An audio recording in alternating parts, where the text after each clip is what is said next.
What's up, guys? It's Dustin Poirier. So, got a big fight right around the corner. I mean, not too long ago you were fighting for a title, worked your way back up. Charles isn't a walk in the park. What's your feelings coming into this fight? It's another big fight, another title opportunity, another chance to prove that I'm the best in the world. Is there anything about his game that, I mean, gives you alarms? I mean, you've been training, you could fight standing up, you could fight on the ground. But is there anything that's like, you know what, I really got to be on my best? Everything. He's an undisputed world champion.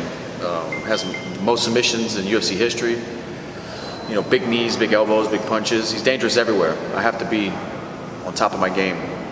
But is it one of those that maybe he needs to be worrying a little bit more about you than you need to be worrying about him? I mean, it's your game plan. If your game plan is executed the way you want it to be, there's no reason you don't walk away with the belt. At this level of fighting, it's whoever makes the mistake first and who capitalizes on the mistake. You know, it's a game of inches. We're both very experienced, very dangerous, seasoned fighters, and whoever capitalizes on that first mistake, night's over. What do you think you've evolved since that time of fighting Khabib? I mean, it looked like the energy was just as explosive, maybe as ever, watching you fight Hooker, fight Conor twice. Just being through tough fights, picking myself up off the mat and dusting myself off, getting back in the gym, you know, learning from adversity. It's just a lot of experience and understanding who I am as a fighter and a person through all the years, not just those, you know, fights. I think a lot of times people neglect to think about the mental approach to the game. And it's definitely one of those, I mean, you can take your lumps and you can put your head down and essentially be defeated, but it doesn't seem to be the case with you. It really seems like you took that lump and got right back on the horse. It sucks. It's a hard pill to swallow for sure. There are some days that are tough to look in the mirror after fights that you lose, and but it's an opportunity to grow, to tighten up those gaps, and to be better than yesterday. Does any of that outside noise ever really get to you? I mean, I'm sure it's, like you said, that experience from what it was days past. I mean, especially from that first Conor fight to the second and third fight, listening to all that jibber jabber. I mean, are you more sound like you got your head focused on the game right ahead? Yeah. When I was a younger fighter, opinions and critics used to get me thinking and overthinking. Now I just don't care what anyone says. I know who I am.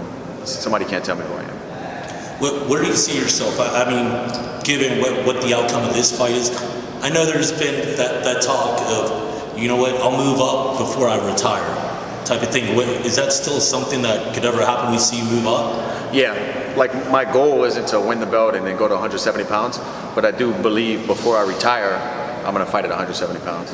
And considering if you won the belt, would you try and be a two-belt champion, or would you just relinquish the belt? I just said I'm not going to move up immediately when I win the belt, so I definitely wouldn't relinquish the belt.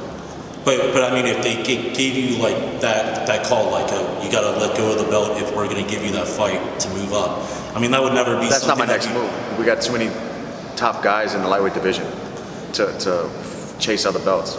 Would you say it's safe to say, I mean, that really is the toughest division? I mean, lightweight, you got a guy that could be in the top 20 versus a guy in the top 5. I mean, it could swing any which way. It's a tough division. It's very top heavy and has been for a long time, and it's still sorting itself out, you know.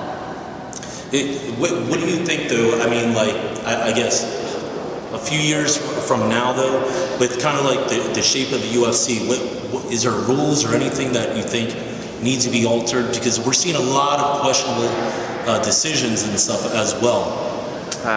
That's not really your thing. Nah, I just fight. Just fight. And speaking of fight, Good Fight Foundation, man, been doing great things. Anything you want to let people know about that? Yeah, we're doing, right now we have a campaign with Beat the Streets, getting wrestling gear to underprivileged youth around the world in wrestling programs.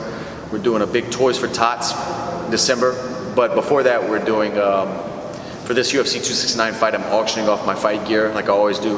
Highest bidder is going to get it. And we're also taking donations in to raise money for the Second Harvest Food Bank of Lafayette, Louisiana. Years ago, we partnered with them and did like 3,000 meals. This time we're shooting for 300,000 meals for Louisiana.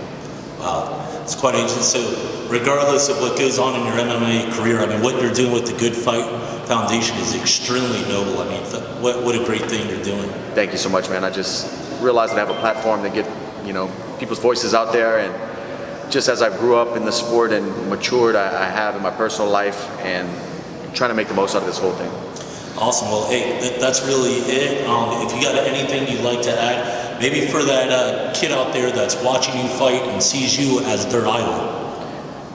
Hey, work hard. Anything's possible. Chase your dreams for sure. Awesome. Appreciate it.